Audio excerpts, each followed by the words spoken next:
primer lugar, pues bienvenidos a esta vuestra casa, la Universidad La Inmaculada, el Centro de Magisterio La Inmaculada, en el que, bueno, a partir de este momento, pues es vuestra casa para lo que necesitéis.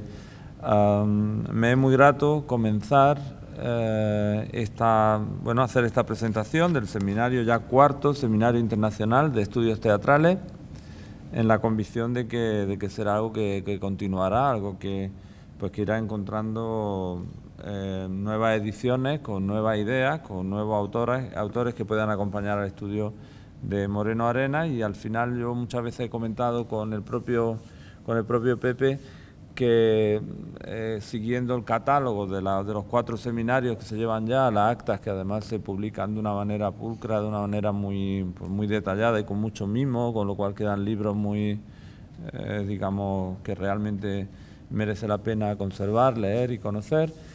Y pues al final lo que se está haciendo es una historia del teatro contemporáneo y se está repasando, pues ya hemos estado con Alfonso Zurro, ya hemos estado con Sánchez Sinisterra, en fin, vamos trabajando Moreno Arenas y trabajando pues lo más granado del teatro contemporáneo. Además, es una lástima que finalmente no pueda estar aquí Martínez Ballesteros. Yo, como persona que ama su teatro, había traído hasta mis libros para que me los firmara, ¿eh?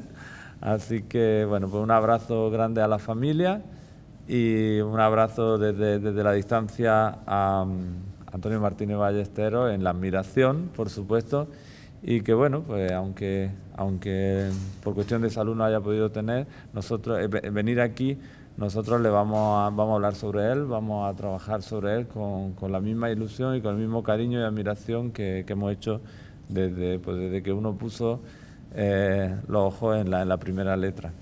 El título que además se le da, el subtítulo o título principal al Seminario de Estudios Teatrales, como saben, es Tragedia y Humor en Martínez Ballesteros y Moreno Arenas. En las intervenciones que se van a suceder, pues verán que cuando se eligen autores pues para esta especie de doble seminario en el que se trabajan 2 figuras, pues se hace también desde la convicción de que hay puntos comunes, es decir, de que hay una cuestión generacional, aunque todo el mundo sabe que hay una atomización grande, ¿verdad?, en lo que es la creación, sobre todo a partir de los años 60, pues sí que es cierto que al final unas circunstancias sociales, unas circunstancias políticas, unas circunstancias económicas, pues en autores con verdadera sensibilidad y en autores verdaderamente artistas, al final crean una respuesta, y una respuesta que puede ser parecida, o debe ser parecida, que puede utilizar técnicas distintas, que puede hacerlo con una visión literaria, lo que es puramente literaria diferente, pero que al final realmente están buscando cuestiones de la época, ese zeitgeist, eso que interesa en el momento, y lo están resolviendo de la manera en que creen que es la ideal, ¿no?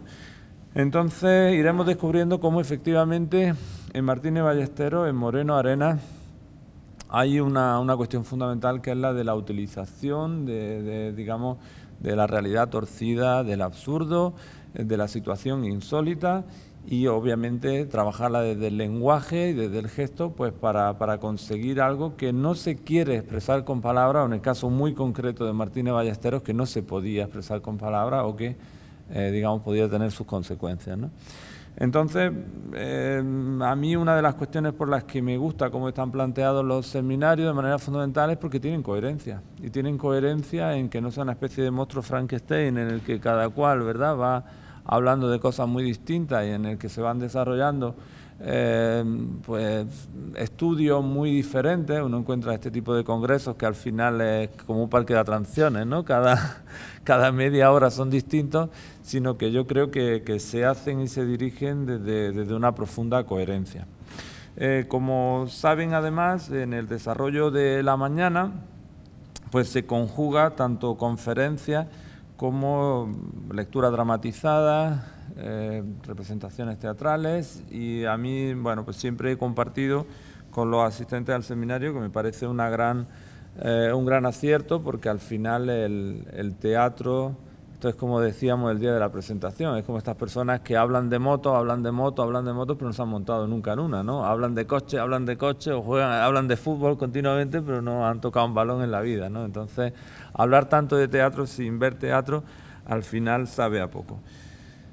Sin más presentación, más que obviamente el agradecimiento a la asistencia, el agradecimiento a estar aquí, el ofrecimiento de la facultad como un lugar para ustedes. Vamos a empezar con Francisco Vaquero, ¿verdad?, que nos va a hablar, él es coordinador de actividades culturales de la Casa Museo Federico García Lorca de Valderrubio, un lugar que ayer mismo lo comentaba, yo que no soy muy dado a los misticismos, yo creo que como me he criado en el Zaidín, pues yo creo que el Zaidín no es muy místico, ¿no? No sé, no creo, no, es un barrio que yo creo que da, ¿no? Mi barrio da realidad por todas partes. Pero sin ser yo muy dado por cuna a misticismo, sí que es verdad que uno llega allí a Valderrubio, llega a esa casa, ve donde se representan títeres enfrente, ¿no? Esa antigua cuadra y ese antiguo almacén, y es verdad que es mágico, es verdad que es un lugar mágico, es verdad que es un entorno de creación y es un entorno que cualquier persona con sensibilidad, como cualquier persona con sensibilidad artística, pues lo percibe como un lugar casi mágico, ¿no? Entonces, seguro que va a ser interesantísimo lo que nos pueda decir Francisco Vaquero, que además lo hacía de una cuestión muy concreta, ¿no? Iba a hablar de la influencia del teatro de Antonio Martínez Ballesteros en la escena andaluza de los años 70. Pues sin más, le doy la palabra. Bueno, buenos días. Llevamos el retraso que llevamos y estamos todos un poco acelerados. Mari Carmen, mi esposa, tiene que irse y estaba preparada para poner estas diapositivas que teníamos pues de todos estos montajes de los años 70, que para mí son absolutamente reveladores de cómo funcionaba el teatro entonces y cómo se montaban este tipo de obras, que eran absolutamente experimentales para la época, ¿no? Estamos hablando del 75, 76, 77. Pues además pasamos de un teatro muy realista, nosotros que conocimos íntimamente a Pepe Martín Recuerda, que era prácticamente uno más de la familia, pues conocimos muy bien el teatro por dentro, ¿no? Lo que se cocía por dentro. Así que pasamos del teatro realista de Buero Vallejo, Antonio Gala, Lauro Olmo, Martín Recuerda y otros autores, al teatro alegórico, de protesta, experimental, de denuncia social con recursos propios del teatro del absurdo. Las farsas contemporáneas del toledano Antonio Martínez Ballesteros proyectan el universo de la pieza breve bajo una atmósfera alegórica que clama contra las lacras de una sociedad aletargada, sumisa y falta de ética. Teatro comprometido, cargado de ironía, que lleva a su autor a crear y dirigir su propio grupo de teatro. Seguro que aquello le costó tremendamente muchos esfuerzos y muchísimo, ¿no? Porque en aquel tiempo montar un grupo de teatro comprometido era muy difícil, Nace así el grupo teatral Pigmalión, con el que Martínez Ballesteros proyecta la representación de estas piezas dramáticas y que a lo largo de casi 4 décadas ha seguido representando obras de compromiso moral y ético, portador de un pensamiento crítico con recursos del teatro del absurdo.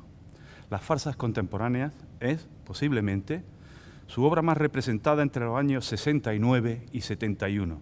Anteriormente, en 1965, había nacido el Nuevo Teatro Español, un teatro satírico como ardabonazo a las conciencias contra la injusticia y el atropello. Una especie de simbolismo en los recursos teatrales, con cierto didactismo en los fondos, medios de expresión simplificados y, a veces, despersonalización en los caracteres de los actuantes. Antonio Martínez Ballesteros es un autor peculiar y valiente.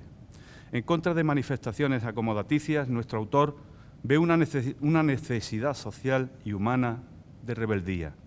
El realismo vulgar aleja la poesía del teatro y quizá por ello, 4 décadas antes, Federico García Lorca llegó a decir: el teatro que ha perdurado siempre es el de los poetas.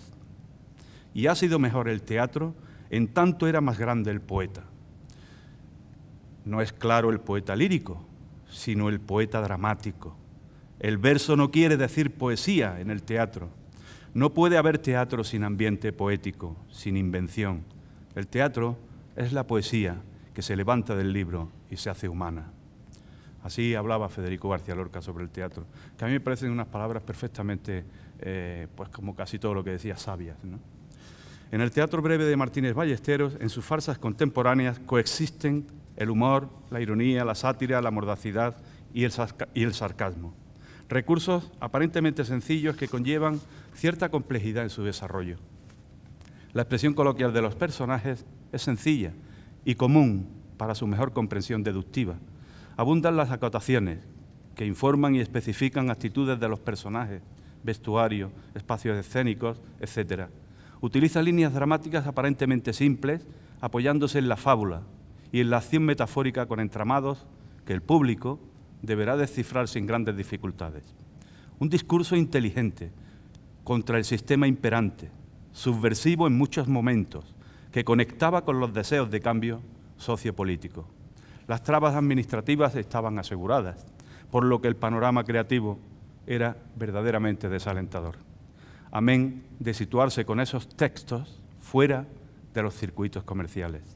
De aquí la necesidad del autor de crear su propio grupo de teatro para poder ver sus obras representadas. En aquella década de los 70, las farsas contemporáneas de Antonio Martínez Ballesteros se representaban con desigual fortuna por los escenarios andaluces. Hay que señalar que los estamentos oficiales del régimen franquista tenían claras consignas de poner todas las trabas posibles para que esos textos difamatorios no salieran a la luz pública a través de representaciones que casi siempre fueron muy bien acogidas por un público ávido de cambios. Tuve noticia por aquellos años de grupos de teatro que llevaron esas obras a escenarios de Sevilla, de Málaga, de Cádiz. Dada la limitación del tiempo de esta ponencia, no puedo hablar más de ello, pero luego me referiré en algún punto concreto. El encontrarme hoy aquí en este seminario es fundamentalmente por el montaje en aquellos años de estas farsas contemporáneas por parte del grupo de teatro granadino El Diván, que al final aludiré aprovechando que lamentablemente no está entre nosotros. Yo había puesto que estaba entre nosotros tu padre, Antonio Martínez Ballesteros. Todo hay que decirlo, con esa obra obtuve el primer premio al mejor actor en el primer certamen de teatro independiente de Andalucía, celebrado en Guadix, Granada, en el año 1978. Antes, en 1975, llega a mis manos el libreto de la editorial de Célicer, que lo tengo por ahí, que en su número 653, Colección Teatro, publica las farsas contemporáneas. 2 años después, no hubo dudas en la apuesta de llevar a cabo este montaje. Tocaba en nuestra puerta la poderosa llama del teatro experimental y comprometido, una llama que quema como una danza de santones en el borde mismo de las heridas del alma, que destila olor al misterio que todo es en el fondo, como una pena que se redime y aprende a nadar en la desventura, o como una red que atrapa la luna hasta alargar nuestra sombra en la noche púrpura que alza el vuelo hacia el esperado abrazo de algún ser querido. Así también imagino la temprana llamada al teatro del autor al que dedicamos este seminario, Martínez Ballesteros, que es ante todo una persona comprometida con su tiempo, en el que aletea la idea de que todas las cosas visibles son símbolos y que detrás de cada símbolo moran el espíritu y la vida eterna. Pero cuidado, hay que aprender la magia de la visión que representa el símbolo y para ello debemos renunciar a toda apariencia. Esto significa dolor, angustia, renuncia, un acto de rebeldía. Me rebelo, luego existimos, decía Albert Camus. Pues bien, nuestro autor, aquí tratado, expone su teatro nuevo frente al realismo en el que él mismo se enmarca con alguna de sus primeras obras. Un teatro de oposición a los valores caducos de la época.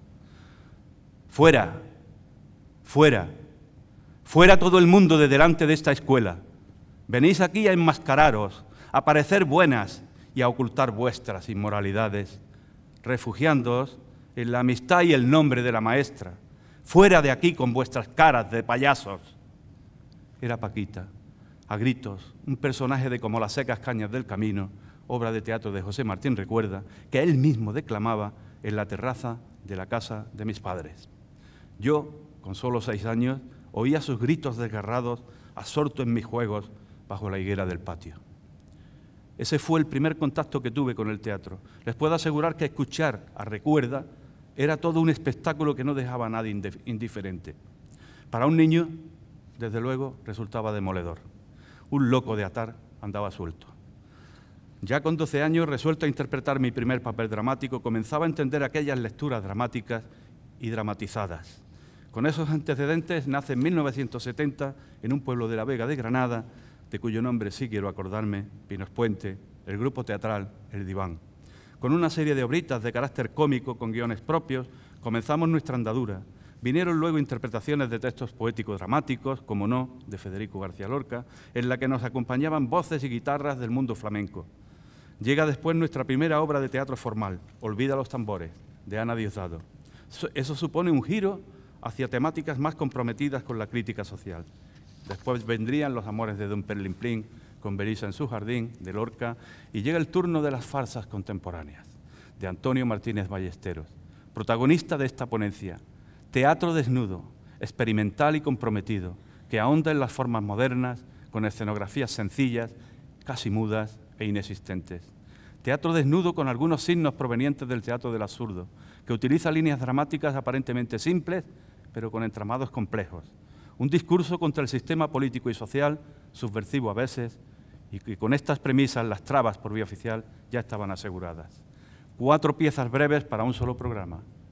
La opinión, farsa contra la violencia. Los esbirros pegan con vejigas al actor primero, inundada la escena por una música estridente de cante hondo. La verdad rosa, encubierta contra la verdad blanca, desnuda.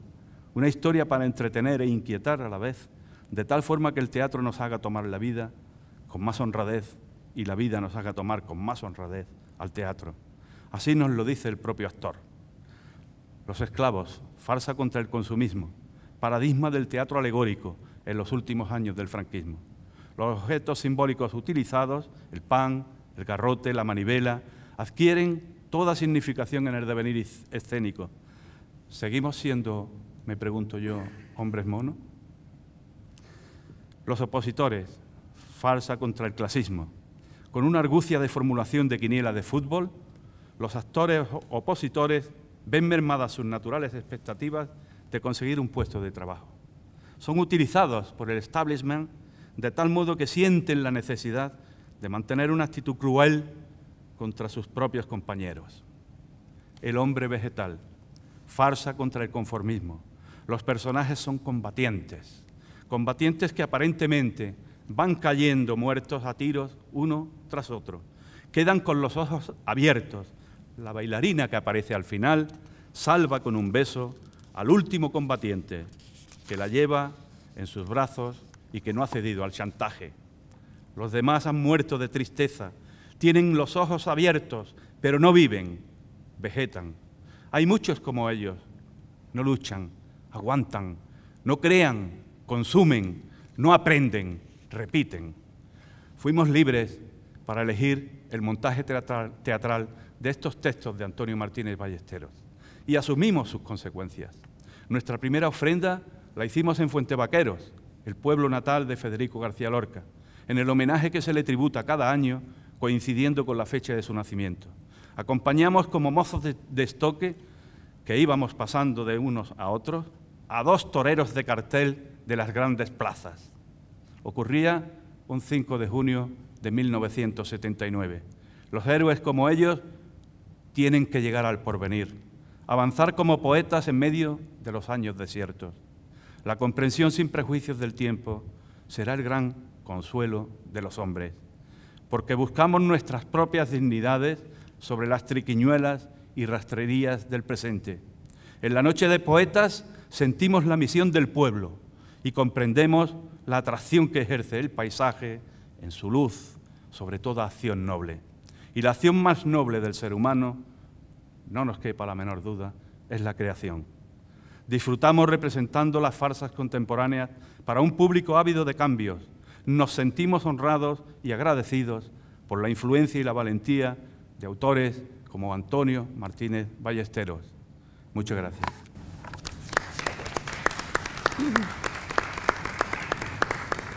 Quiero aludir al final a Martínez Mediero, porque también le montamos el convidado.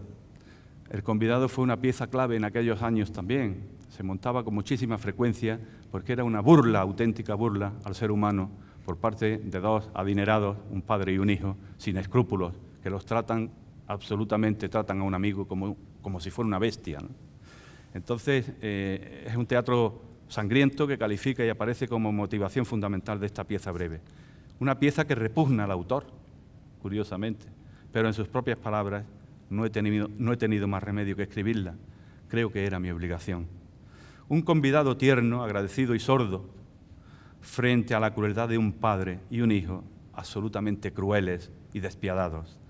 Todo concluye con el Aleluya de Händel, una farsa tremendamente ácida como la vida misma. Muchas gracias. Se han visto las escenas del grupo cuando montábamos. Eran unos montajes verdaderamente curiosos, ¿no? Porque se salía del público, el público se le influía ya desde el principio para que estuviera atento a lo que se le estaba presentando, y la verdad fueron unos montajes muy positivos en aquella época y que tuvieron una influencia para algunos de los grupos de teatro, sobre todo de Málaga, tuvieron una influencia clarísima para que se representaran en numerosas ocasiones, ¿no? En aquellos años. Estamos hablando del 77, 78, 79, 80.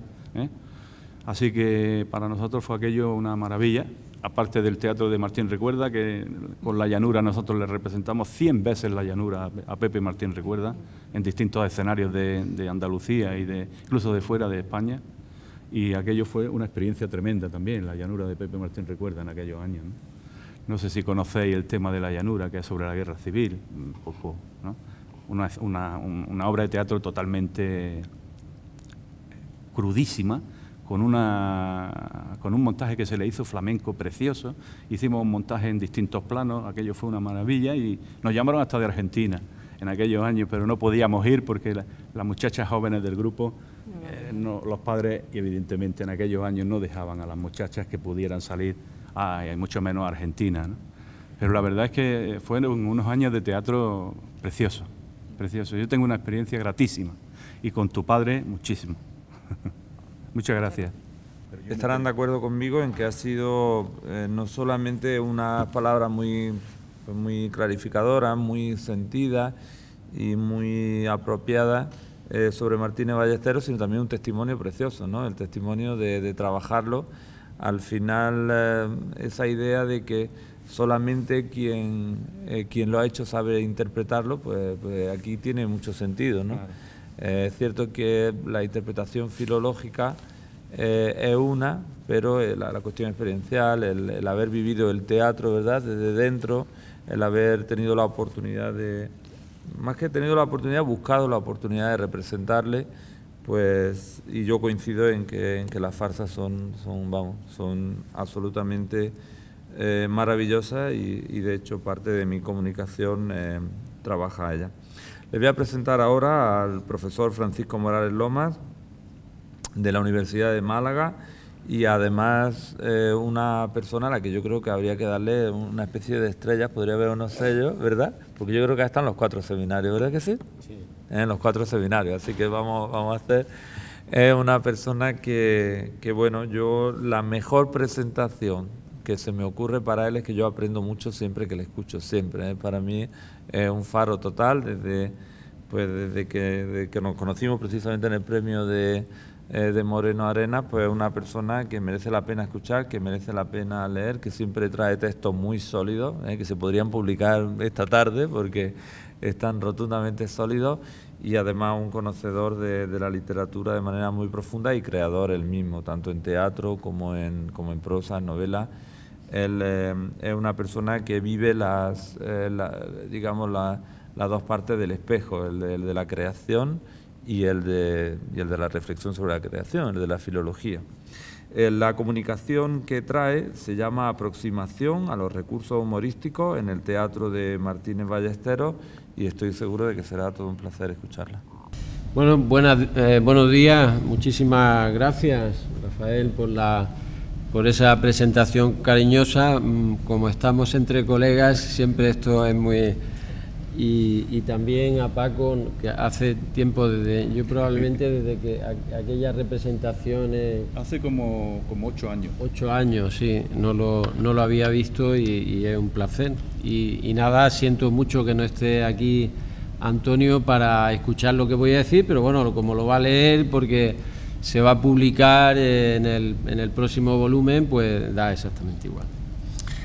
Yo me he querido centrar en los recursos humorísticos, en su teatro, algo que digamos que a veces desde la perspectiva de la teoría crítica pues como que se le da menos importancia, ¿no?, cuando realmente tiene una importancia trascendental por todo lo que voy a decir a continuación. Desde que Thespis representara sus obras y Aristóteles en su arte poética fijara teóricamente la estructura creadora en épica, ditirámbica, tragedia y comedia, el teatro se ha debatido sobre todo en los frentes arquitectónicos de estas últimas, con vasos comunicantes y claudicaciones en la conformación escénica, siendo en el ámbito cómico los megarenses y los sicilianos los propulsores primigenios. Y frente a esa comedia al uso, pues encontramos los intergéneros que se hibridan a lo largo de la historia. ¿Pero qué es el humor? Se definió con este término inicialmente a los líquidos del cuerpo, para convertirse también en una forma de ver la realidad, donde todo es susceptible de perecer en garras precisamente del humor.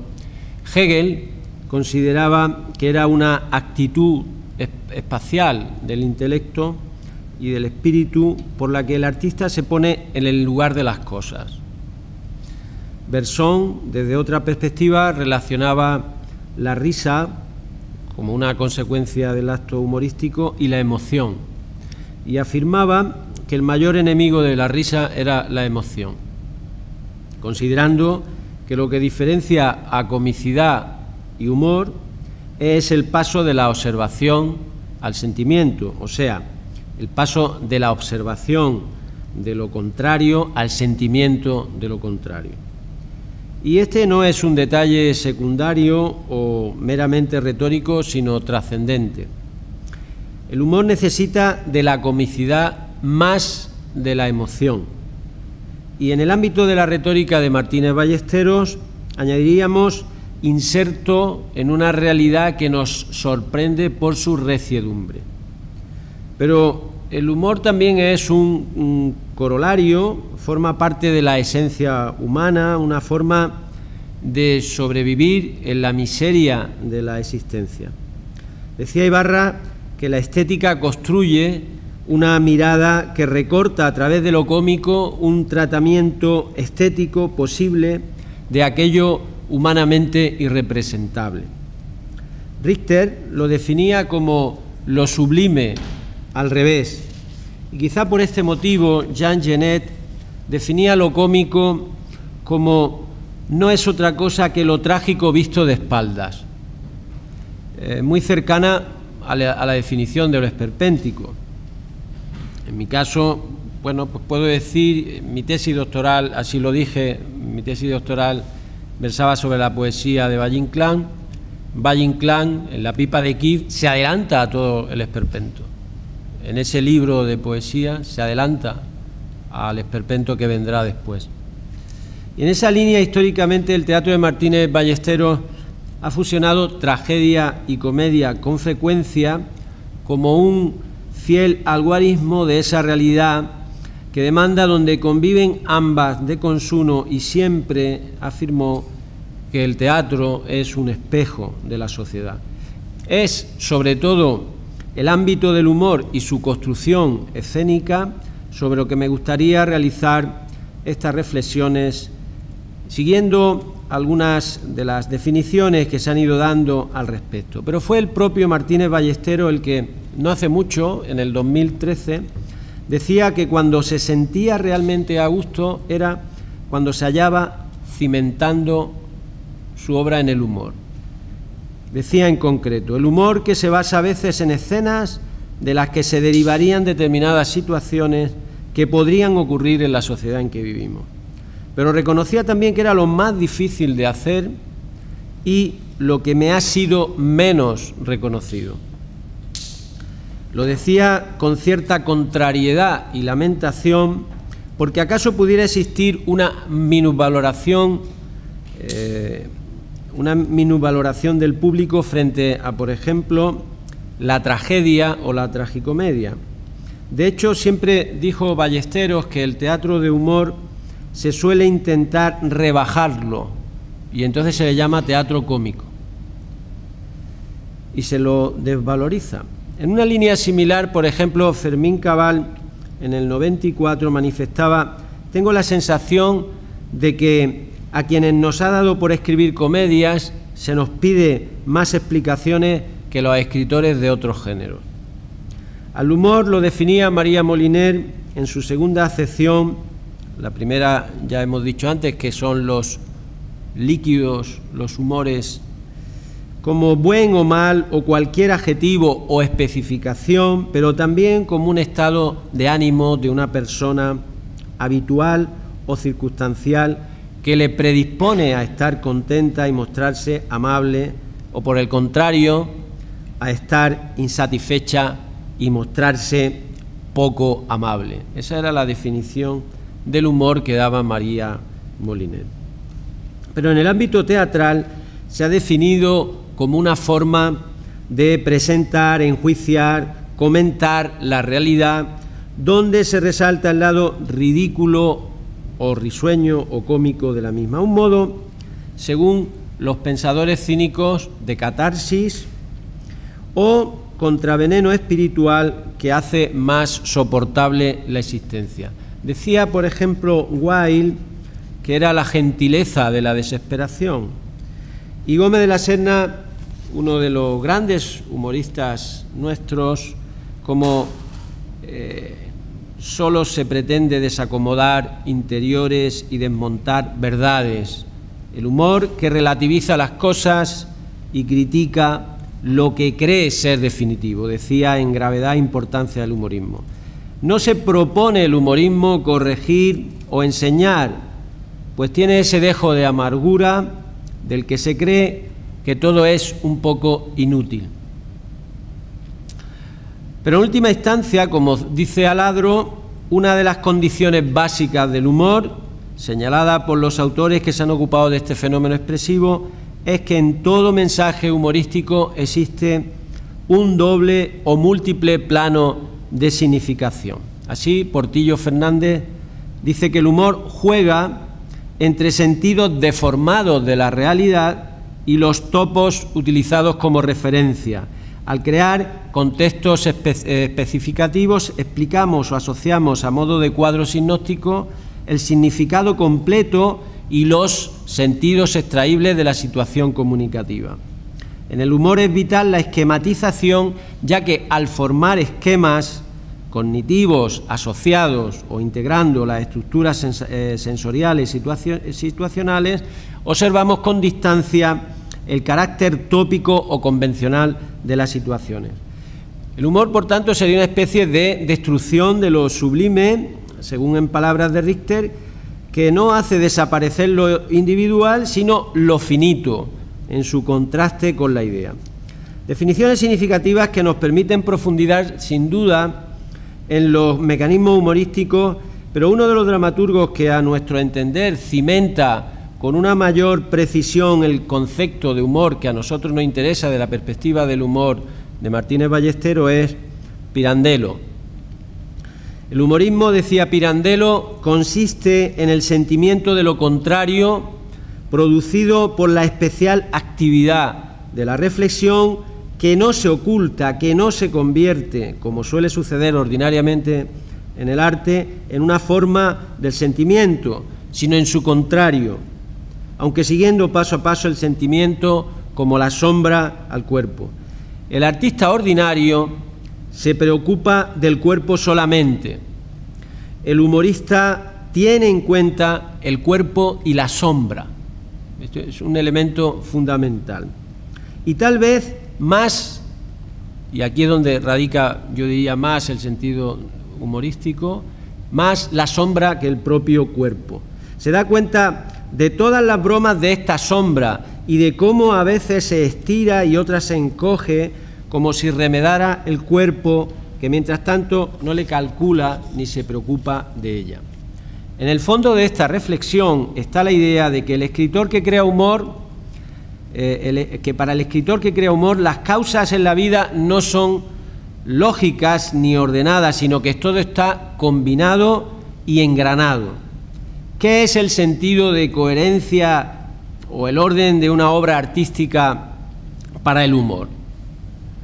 Si tenemos dentro, como dice Pirandello, 4, 5 almas que luchan entre sí, el alma instintiva, el alma amoral, el alma afectiva y el alma social, y según venza una u otra toma posiciones nuestra conciencia, el poeta épico o dramático puede representar a un héroe suyo en el que ven en lucha elementos opuestos y repugnantes, y con estos elementos compondrá un carácter y querrá que sea coherente en todos sus actos. Pero el humorista hace todo lo contrario, descompone el carácter en su elemento, y así como aquel procura mostrarlo coherente en todos los actos, este, por el contrario, se divierte representándolo en sus incongruencias. El humorista ve el mundo, aunque no propiamente desnudo, por lo menos en camisa. El hombre es un animal vestido, decía Carlyle en su obra Sartor Resartus.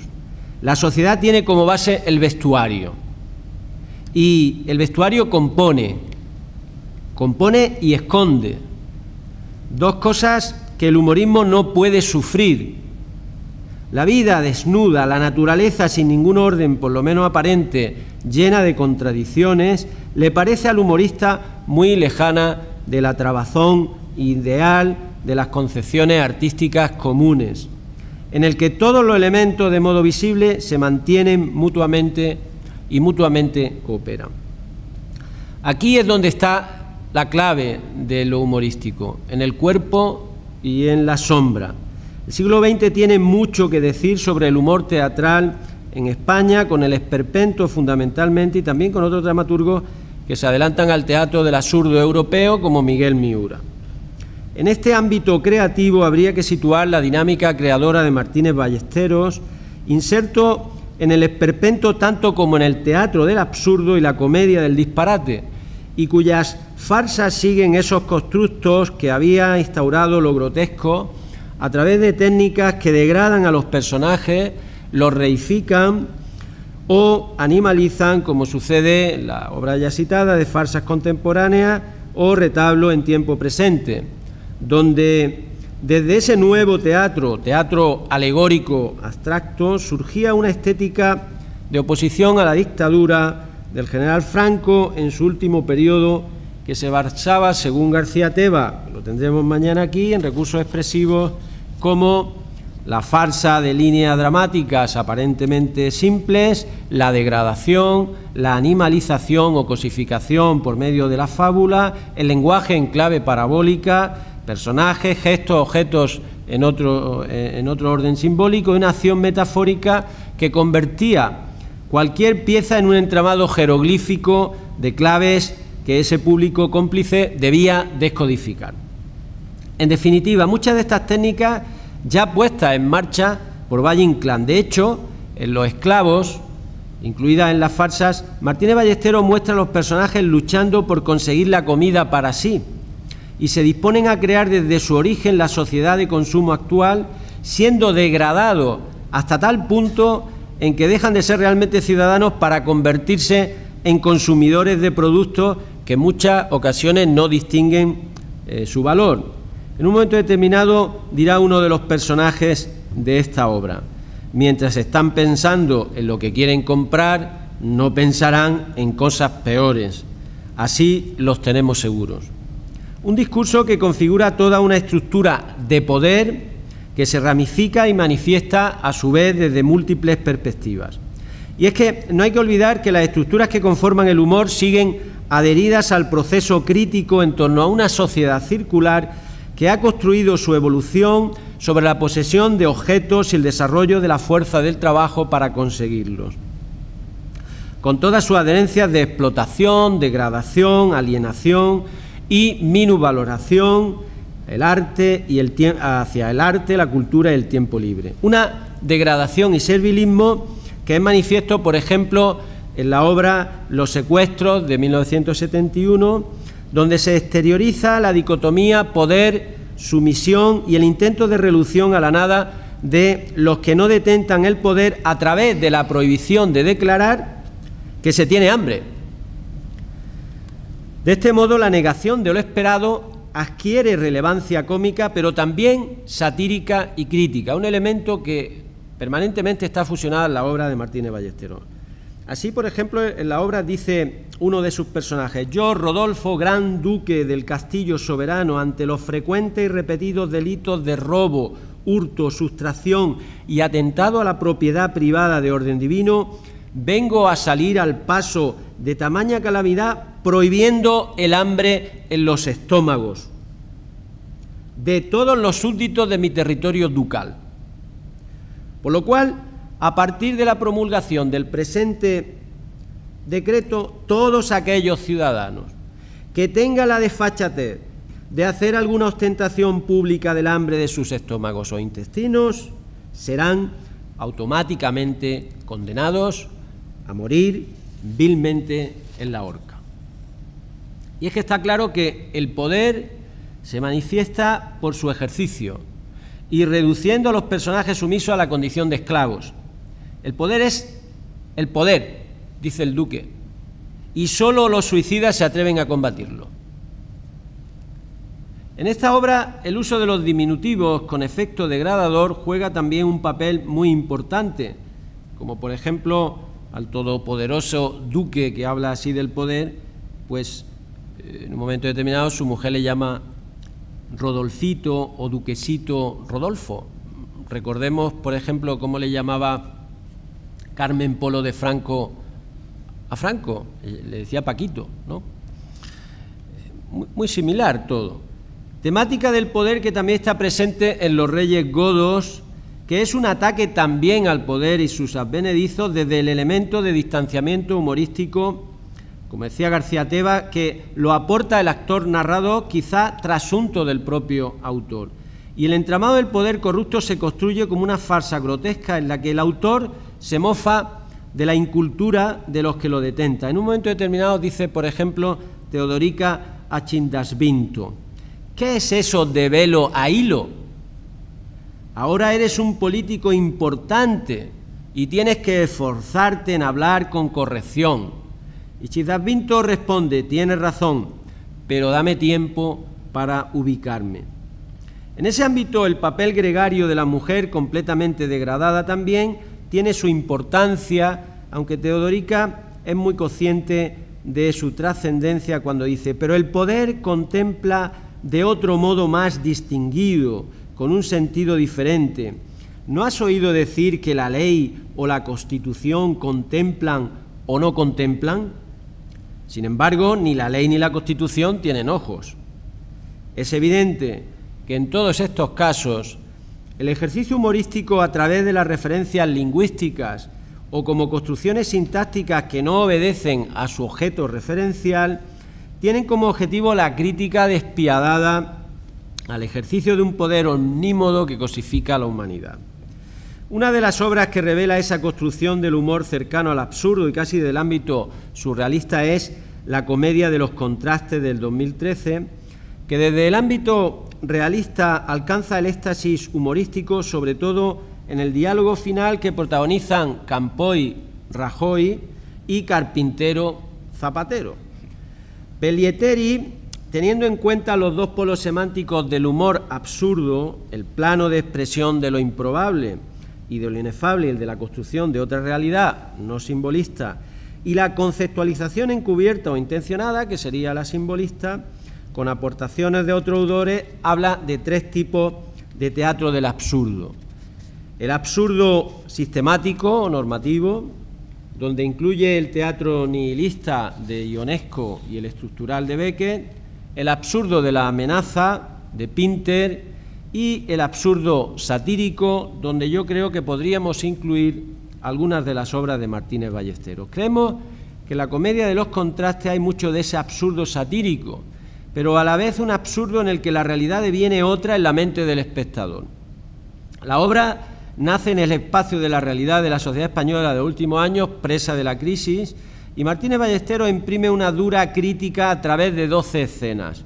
En realidad 12 obras breves y autónomas, aunque ofrezca unidad entre ellas con algunos personajes que las conectan, donde hay escenas cercanas a lo trágico, pero también al absurdo. Martínez Ballesteros escenifica secuencias diversas y complementarias de esta crisis. Por ejemplo, la mujer que se queja de que su marido está todo el día trabajando y no la ve a ella ni a los hijos, las increpaciones de una de ellas a su marido porque no busca trabajo y éste se queja de que no encuentra, los problemas financieros de los empresarios, los mendigos que prefieren pedir a trabajar, las beatificaciones a mogollón en la iglesia, las disquisiciones de un niño frente a un cura o la entrevista de un señor verde y otro azul. Y finalmente, los diálogos completamente absurdos del presidente del Gobierno y el jefe de la oposición. En ese escenario, como dice Adelardo Méndez Moya, de acuerdo a la gradación desde drama con tinte realista a humor descosido, se llega a esas dos escenas finales. Los discursos humorísticos de estos próceres resultan caóticos, banales, vacíos de contenidos circunstanciales, con el obligado reconocimiento de su total inutilidad. La obra va sufriendo una gradación desde situaciones duras de esa realidad tomada por la crisis que afectan sobre todo al ámbito familiar, para ir progresivamente degradando la secuencia de los personajes que acaban convertidos en juguetes de guiñol. El humor negro está en la escena 2 presente, cuando el marido le dice a la mujer que él se encargará de hacer la compra y ella le contesta que no gaste mucho. En realidad va a un contenedor de basura donde dejan desperdicios la gente bien. En la escena 4, el diálogo entre los mendigos que se reparten los espacios de entrada a la iglesia se presenta como una inmersión en la literatura picaresca del siglo XVI. En realidad tienen la posibilidad de trabajar, pero la ignoran. Lagarto, lagarto, qué burrada, dice Teodoro. Si se saca más dinero pidiendo limosna, yo trabajo ni loco, ¿y tú? La Iglesia es objeto de la mirada crítica de Martínez Ballesteros en la escena 5, cuando el obispo dialoga con el sacerdote sobre la preparación de una gran manifestación de esta institución y habla de los mártires de la Cruzada y repudia la memoria histórica diciendo que lo mejor que se puede hacer con la memoria en algunos casos es olvidarse de que hay memoria. Martínez Ballesteros ironiza sobre las circunstancias de la época que son llevadas a las tablas con esa beatificación a mogollón que realiza el Papa o los comentarios sobre la declaración de la renta que recibe la Iglesia. El humor está especialmente presente en el proceso de degradación de los personajes que surte su efecto desde la esencia misma de los actos que realizan. Yo diría que existe una degradación indirecta, porque no es buscada por el autor, sino que surge de la actuación plenamente pegada a la realidad de los personajes. Es el propio contexto quien los degrada, pues ellos son fieles al mismo. No son peleles ni son personajes de carne y hueso que en su proceso de conocimiento, en su actuación en la vida real, acaban convirtiéndose en peleles por sí mismos. Y es que la realidad en muchas ocasiones es tan ridícula y absurda que supera las posibilidades deformadoras del teatro. El sujeto se degrada a sí mismo en el paso de la potencia al acto. A veces la presencia de niños posee efectos humorísticos evidentes cuando se produce el contraste con los adultos, algo que ya había sido habitual, por ejemplo, en el teatro de Arrabal. Así sucede en la escena 6 en el diálogo entre el padre Sebastián, el profesor de religión, y Paquito, que se niega a ir a la clase de religión ante la imposición de la madre. Paquito se justifica en que hace caso a su tío Viriato, que ha leído mucho y piensa mucho, y que además es sindicalista y filósofo. Ante esta definición dirá el padre Sebastián: líbrenos Dios. Es un diálogo irónico que surge del contraste, la disposición adulto-niño, pero juega con la hipérbole en torno al niño que deviene un héroe vencedor que acaba silenciando al cura con sus razonamientos. Al final aquel se eleva en la valoración de lo público frente al sacerdote que concluye degradado. El humor también, desde otra perspectiva en la escena séptima, se centra claramente en el teatro del absurdo. Un caco apunta con una pistola a un empresario, pero le advierte que no es un atraco. Y el empresario responde: ah, no, pues lo parece. A continuación el diálogo sucumbe al absurdo plenamente cuando dice el delincuente que no sabe usar la pistola y que se ha visto obligado a delinquir. Pero no sabemos en realidad qué quiere el caco realmente, pues el diálogo avanza por lugares extraños como hablar sobre si se cree o no en Dios o sobre las creencias del caco. El humor se produce en los momentos de contraste, cuando amaga con sacar una y otra vez la pistola, cuando el empresario dice algo que le molesta. Le dice: ¿qué? El dinero acaba centrando también su orden cuando dice el caco que Dios le ha enseñado a desconfiar de los que solo creen en el dinero. Y le responde el empresario: hombre, otra vez Dios, sea realista, hombre, ¿cuándo ha visto usted a Dios? Una escena totalmente esperpéntica donde un atracador que apunta a otro con una pistola habla continuamente de Dios. Y sobre todo cuando da a entender que lo ha visto realmente. En este caso podemos decir que llegamos desde la realidad a la irrealidad a través de un proceso de degradación absurda de los personajes. Al final se culmina la degradación cuando el empresario trata de darle 900 euros al caco y éste comienza a llorar. Coge la pistola y se dispara a sí mismo. Y el empresario concluye: ¿y este es el que creía en Dios? Dice: ahora es cuando no entiendo nada, pero nada de nada. Es precisamente el lenguaje coloquial quien va conformando progresivamente la degradación de los personajes y distorsionando la realidad a través de personajes como el caco, que se encuentra al límite de la conducta. En esta obra se produce una desconexión de lo que sería la inventio, el contenido, la dispositio, la estructura, y la elocutio, el estilo. Es decir, los tres elementos que estructuran lo que sería la construcción de la oralidad: inventio, dispositio y elocutio.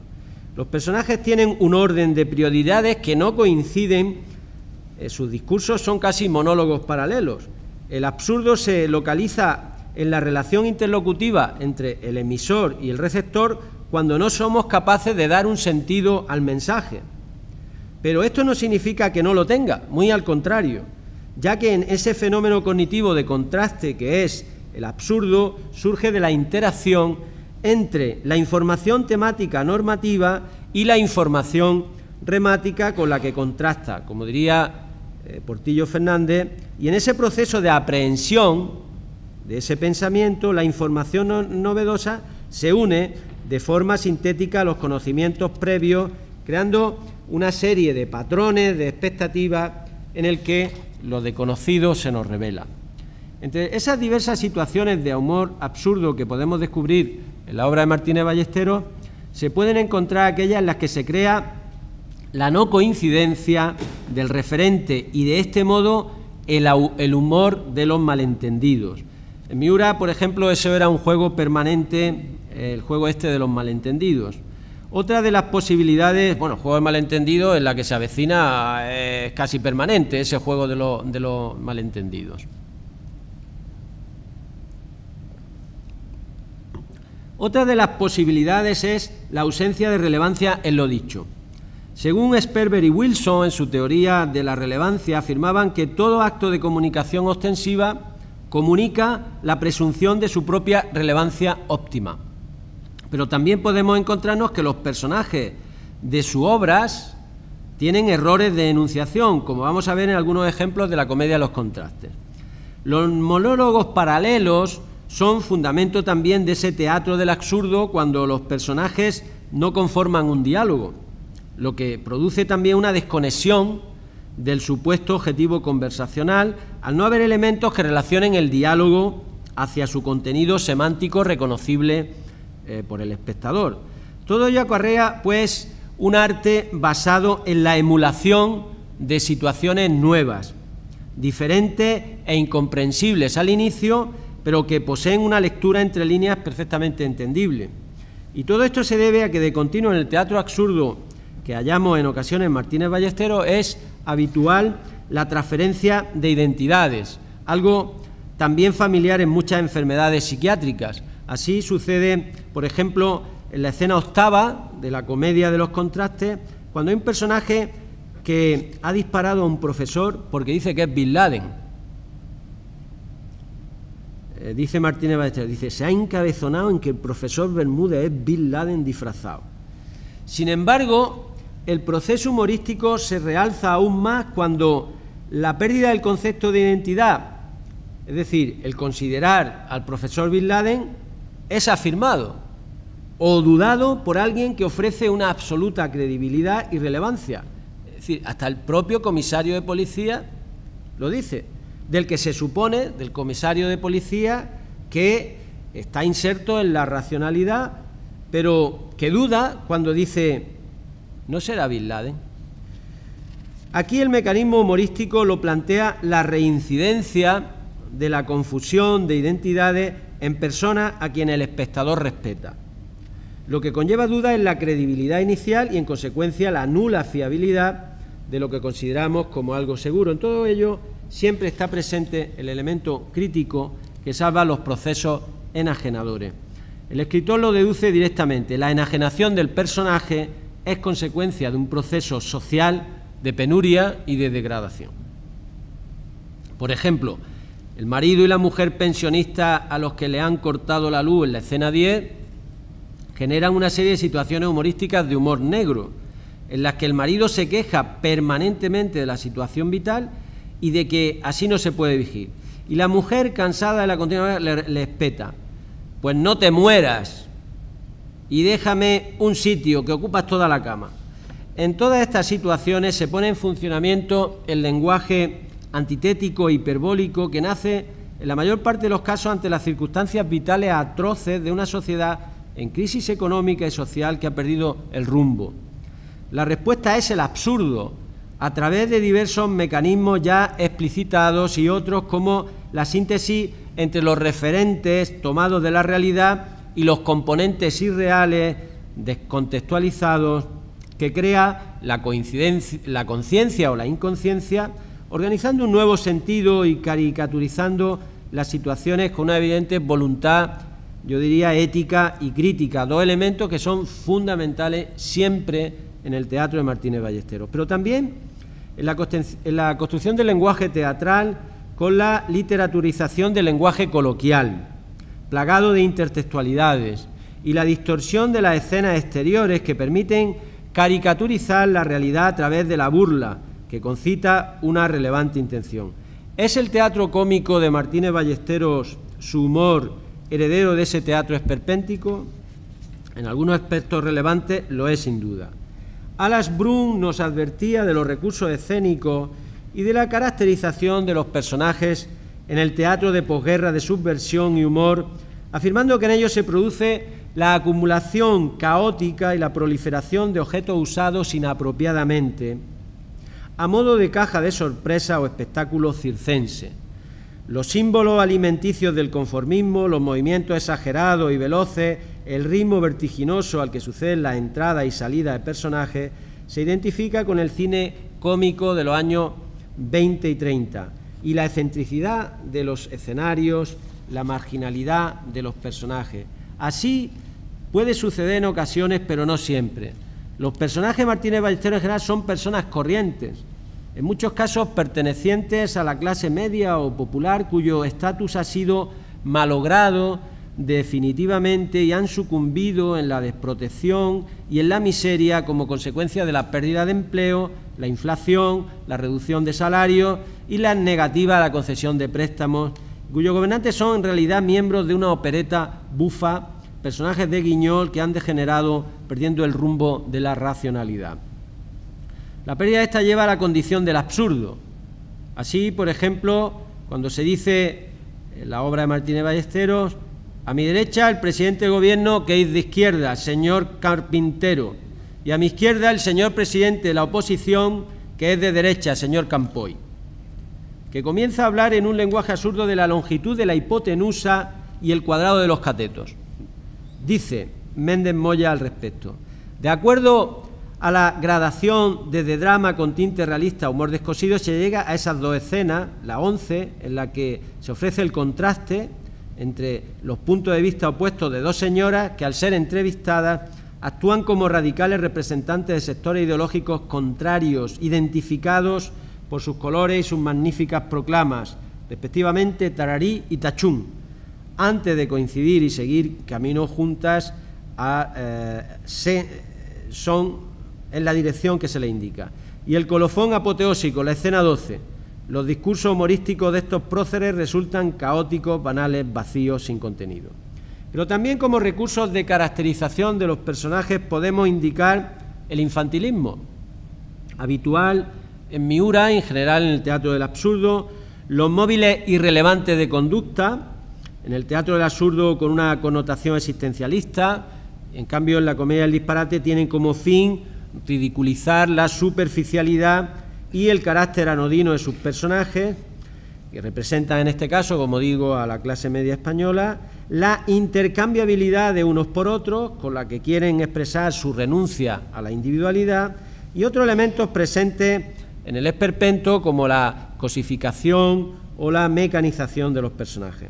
En Fantasía con recortes, que reúne 8 escenas también sobre la crisis, ha querido Ballesteros, a través de la síntesis humor-crisis, crear ese binomio en 8 situaciones que muestran ese ascenso de la degradación y la consolidación del humor cuando no hay un enfoque racional ante esa sociedad sin salida. Bueno, esto es mucho más extenso, yo no quiero cansarles y son muchas más páginas las que hay, me las voy a ir saltando, algunas de ellas, pero claro, si salto demasiado se van a quedar a medias, ¿no? Bueno, voy a seguir leyendo. El efecto del humor permite adentrarnos en un mundo teatral en el que la dura realidad es sustituida por el teatro. Y es el protagonista, en este caso en una de sus obras, El Muerto, que finalmente se libera a sí mismo y libera a los demás a través de un acto teatral. El teatro acaba venciendo a la vida, a esa dura realidad de la crisis, produciendo una especie de liberación personal, de catarsis personal, como decía antes. En estos casos estaríamos ante lo que Patrice Pavi, según Ibarra, define como la composición paradójica, o sea, la técnica dramatúrgica con la que cuenta el escritor con el fin de invertir la perspectiva de la estructura dramática. Pavis habla de 2 formas de inversión: el intermedio cómico, que consiste en insertar un episodio cómico en plena situación trágica, y la figura de la ironía, que consiste en mostrar esa ironía del destino de un personaje trágico. El episodio del despertar del muerto Dionisio nace en una situación trágica. Es un personaje que aparentemente está muerto, la mujer se está quejando de que se ha muerto antes de lo que le correspondía porque le van a aplicar un IVA del 21%. Dice, pero hombre, ¿cómo te mueres antes de que apliquen el IVA? Podía haber muerto en otra ocasión que el IVA hubiera sido más bajo, ¿no? Entonces, al final, el muerto resucita. El episodio del despertar nace en una situación trágica, no tanto su muerte, sino la subida del IVA y los efectos perversos de este. Pero la ironía final es su victoria sobre el statu quo a través de la composición paradójica que ha creado ese efecto humorístico. Una de las obras en las que el humor se halla muy presente es Amnistía, en la fantasía de la obra Fantasía con recorte. En ella el empleado del Banco Fontana trata de impedir a un cliente imponer 500.000 euros porque piensa que lo ha obtenido ilegalmente, y el cliente, basándose en la amnistía fiscal decretada, trata de hacerlo. Discuten en un diálogo lleno de comicidad en el que el cliente necesita convencer de que la imposición es correcta. Al igual que sucede con el despertar del muerto, se produce una resolución espectacular donde hay un uso de un elemento maravilloso que coadyuva en la creación de humor como proceso antitético. Dirá el muerto: no, Carmelo, me quedo en el más acá, a ver en qué queda esto de la crisis. Además, así no podrán ahorrarse mi pensión porque seguiré vivo, muy vivo, y al que no le guste, que se joda. El efecto del humor permite adentrarnos en un mundo teatral en el que la dura realidad es sustituida por el teatro, y es el protagonista, el muerto, el que finalmente se libera a sí mismo y libera a los demás a través de un acto teatral, al fin y al cabo. Teatro acaba venciendo a la vida, a esa dura realidad de la crisis, produciendo una especie, ya digo, de liberación personal. No menos brillante o no menos hilarante es Destierro, la escena octava en Fantasía con recortes, sobre otra derivada de la crisis, el destierro de españoles en Laponia para aliviar la lista del desempleo. La fábula nace de un hombre que es enviado a esta zona si quiere obtener el ingreso por desempleo y cuando llega allí se encuentra una gran colonia de españoles de diversas regiones. El absurdo se va consolidando progresivamente. Al principio creemos que es un turista despistado que trata de entender el noruego, pero poco a poco nos adueñamos de una dura realidad.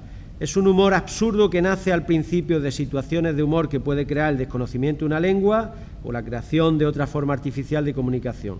Hay españoles que hablan al revés, pero progresivamente se va viendo que este humor se va transmutando en tragedia. Un corolario más de la crisis, la salida de españoles a la emigración. Como en muchas obras, como en El pisito clandestino o El despacho del señor Calleja, estamos ante comedias de situación donde la acción viene determinada y evoluciona en función directa de los personajes. Estos, en mayor o menor medida, representan elementos localizables en nuestra realidad social. Desde la perspectiva del humor se nos ofrecen unos personajes condicionados por las circunstancias que les han tocado vivir. En cualquier caso, esto seguiría mucho más adelante con la exposición, pero lo que yo sí quiero decir finalmente, que los mecanismos de humor de Martínez Ballesteros están plenamente integrados en su concepto de la realidad del país, en su concepto de lo que es las circunstancias históricas y sociales del país. Y así eso lo vemos, por ejemplo, en las últimas obras que él ha escrito a lo largo de estos años de crisis, en donde se percibe que esos personajes que nacen en una realidad determinada, probablemente al hilo de la crisis acaban convertidos en una situación completamente irreal y absurda. Es decir, es finalmente casi la tragedia de esa situación la que lleva al humor, un humor evidentemente negro, un humor absurdo. En última instancia, pues, es un teatro que desde el principio fue un teatro tremendamente comprometido, un teatro crítico, y yo diría que uno de los teatros en los que personalmente yo me siento también muy reconocido y lo considero como un maestro a seguir. Así que no quiero cansarles más y muchísimas gracias por la atención. Muchas gracias.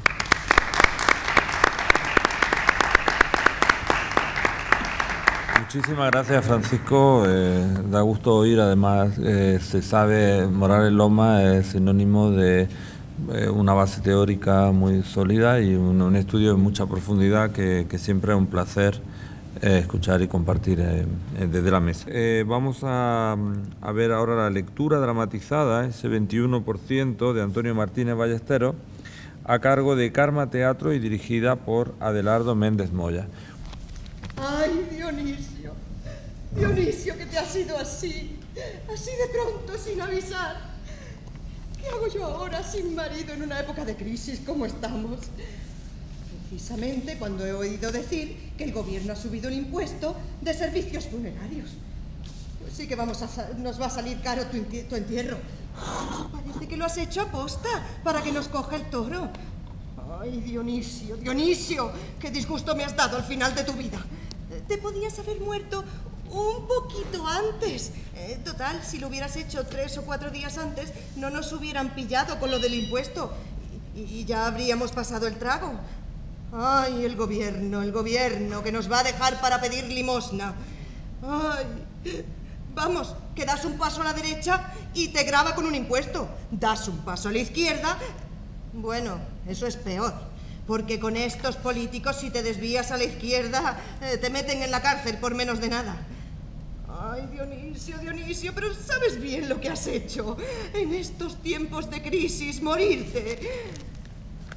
Ay, Carmelo, Carmelo, ¿te has asegurado ya de lo que nos interesa? Sí, mamá. Han subido el 21% a todas las compañías de teatro y así no va a haber un tío que monte una obra. Y claro, a mí no me llamarán para trabajar y seguiré en el paro. Hay que ver hasta dónde llegan los recortes. Lo dice bien claro, cines, teatros, circos. Bueno, no digo la palabrota que se me viene a las mientes porque luego me dice que son palabras malsonantes. Ay, sobre todo aquí, con tu padre de cuerpo presente. Perdóname, mamá, pero morirse ahora... Y lo peor es que hasta lo pone aquí, porque el 21% coge hasta los servicios funerarios. Mi madre, digo, mi padre, está ahí fritito, el pobre, de cuerpo presente. Y tú pensando en tus cosas, egoísta. Es que llevo mucho tiempo en el paro, mamaita. Uy, ya nos arreglaremos con la pensión de tu padre. Y ahora... ¡Ah! Ahora nos quedamos sin la pensión. ¿Te das cuenta, Carmelo? Te quedas sin la pensión paterna. Y en el paro. Eso es, en el paro, hijo mío. ¿Y qué vamos a hacer? De momento, librarnos del muerto. Apenas ha pasado una hora del óbito y aquí no vendrá la parroquia, como antes. Por eso habrá que llevarlo al tanatorio en una ambulancia. Ay, ay. Sé que para ti va a ser dramático, mamá. Y para mí también, no creas. Pero existen tragedias peores. Sin ir más lejos, me acuerdo de Hamlet. ¿Quién era ese? Fue uno al que mataron al padre, pero fue en Dinamarca. ¡Jo! Menuda corrupción. Y la madre de Hamlet se enredó con otro que resultó ser el asesino. ¿Asesino de quién? Pues el asesino de su padre. Imagínate qué tragedia y qué papelazo. Mi papel preferido. Pero no hay manera. Una vez estuvieron a punto de dármelo porque el protagonista se puso enfermo. Pero no, salió malucho al escenario, que se le notaba la fiebre y que se caía a cacho. Ay, no me enrolles con tu teatro, estando tu padre de cuerpo presente. Es mi vida, mamá. Si me vas a prohibir mis coqueteos artísticos estando en el paro como estoy... Ahora hay que ocuparse de otras cosas. ¿Te has enterado ya de lo que te encargué? Sí, mamá. Además lo he consultado por teléfono con don Epifanio, que se la sabe toda. Ay, claro, lo que no sepa don Epifanio... ¿Le has dicho ya que tu padre...? Sí, mamá, ya lo sabía. Y me ha dicho que se pasará un ratito por el tanatorio. ¡Ay, tanatorio, tanatorio! ¡Qué palabra tan fea! ¿No tendremos más remedio que llevarlo allí? Pues claro, mamá, es lo que hace todo el mundo. Y dime, Carmelo, ¿será muy caro el tanatorio? Porque tu padre nos ha dejado con los mocos sin sonar. Y pues... luego tú en el paro... No lo sé, mamá. Después te darán el susto con la factura, eso sí. Ay, Dionisio, Dionisio, ¿te das cuenta de lo que has hecho? Nos has dejado en la indigencia. Y dime, Carmelillo, ¿no estaremos equivocados con eso de la subida? ¿Qué subida, mamá? Lo del impuesto funerario. ¿No será para que empiece a funcionar desde el año que viene? Aquí lo pone bien claro. Bien clarito que lo pone. El impuesto entrará en vigor el 1 de septiembre. ¡Ay, menos mal! ¿Menos mal? ¿Por qué? Porque tu padre se murió anoche. Todavía era 31 de agosto, ¿no lo comprendes? Pues lo comprendo a la perfección, mamá. Anoche, cuando murió papá, no era todavía el mes de agosto, porque murió a la 1:30 de la madrugada. Anoche era el mes de agosto, 31 de agosto. Lo siento, mamá. Anoche, ya a la 1:30 de la madrugada, no era todavía 31 de agosto, sino 1 de septiembre, desde las 12 de anoche. Así es que mamá nos pilló el toro. En cuanto a los conceptos... ¿Qué conceptos? Los conceptos que abarca la disposición ministerial. ¿Te lo leo? Discotecas, cines, teatro, circo... Eso será otro apartado, hombre. No, mamá. Es el mismo. Déjame que te lea. Discoteca, cines, teatro, circo y servicios funerarios. ¿Quieres verlo? ¡Pero qué disparate! ¿Pero cómo pueden poner los servicios funerarios en el mismo apartado que los circos? ¿Te das cuenta, Dionisio? Ahora resulta que la comitiva de tu entierro la van a considerar un espectáculo. Y no es eso lo peor, mamá, sino lo que me falta por leerte, porque a continuación pone que todo este apartado pasa del 8% que se pagaba ahora al 21% que se va a pagar. ¿El 21%? Igual que si fuéramos una discoteca. ¿Te das cuenta, Dionisio? Las leyes de ahora dicen que te vamos a llevar a una discoteca. ¡Qué barbaridad! Tampoco es eso, mamá, tampoco es eso. El entierro de papá es una cosa, ir a una discoteca es otra. O sea, que te dan a elegir. No te dan a elegir, mamá, es que están mezclando la velocidad con el tocino. Yo no he hablado para nada de tocino. Podías tener un poco más de respeto. Estamos hablando de las exequias. ¿Se dice así? Pues eso, de las exequias de tu padre. Ay, sí, yo respeto mucho a papá, y más ahora, que está de cuerpo presente. Pero te decía... Ay, no digas nada y preocúpate de ayudarme un poco en estas circunstancias tan tristes. Sí, mamá, ya lo hago. Por eso he llamado por teléfono a una ambulancia para que lleven el cuerpo de papá al tanatorio. Ay, tanatorio, qué palabra más fea. Eso ya lo has dicho antes, mamá. Es que ya no sé ni lo que me digo. Qué faena morirse dentro del impuesto. Con un poquitito, solo un poquitito que te hubieras muerto antes. Aunque solo hubiera sido una horita, Dionisio. Las cosas son así, mamá. ¿Qué le vamos a hacer? Ay, en fin. Te estaba hablando de la ambulancia. Ay, sí, la ambulancia. ¿Y cuánto nos va a costar esa ambulancia? Pues no lo sé, mamá. Imagino que el mismo precio de antes, más el 21%. ¡Ay, qué vida, qué vida! Ay, Carmelo, hijo, estoy pensando que lo que le falta a tu padre es una coronita. En el tanatorio le quedaría muy bien y la gente no podrá decir de nosotros que somos unos pringaos. Es que lo somos, mamá. Ya verás la pensión de viudedad que te quedará a ti. Una miseria. Y mientras a mí no me den un papel en el teatro, aunque no sea el de Halle... Ay, ya. Pero no me hables de miseria. Y repito, lo que sí podríamos permitirnos es una coronita para tu padre. Le daríamos así como un último deseo. Papá, ¿dónde está? Ya no necesita coronita. No seas cenizo, hombre. Al menos una, precisamente por lo que tú has dicho. ¿Y qué es lo que he dicho? Que no parezcamos unos pringaos. La coronita, mamá, entra en el apartado de flores y plantas ornamentales. ¿Y qué? Que suben el 21%. Entonces, vamos a ver, vamos a echar cuentas. La ambulancia que has avisado, ¿cuánto nos costará? Pues no lo sé, mamá. Lo que costaba antes, más el 21%. Pero de eso no hay quien nos libre. Ahora es la moda llevar los cadáveres al tanatorio. Ya. ¿Y después qué hacemos, Carmelo? ¿Lo enterramos o lo incineramos? La incineración es más cara, mamá.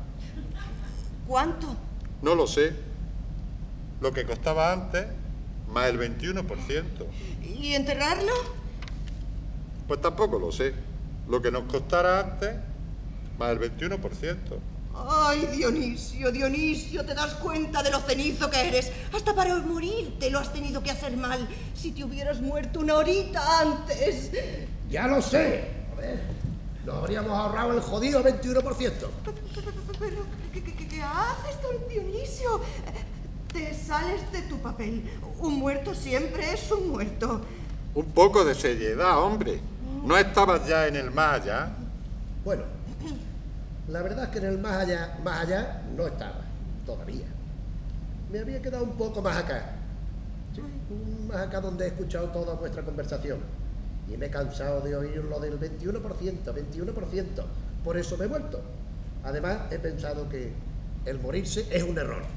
Sobre todo en tiempos de crisis. Exacto.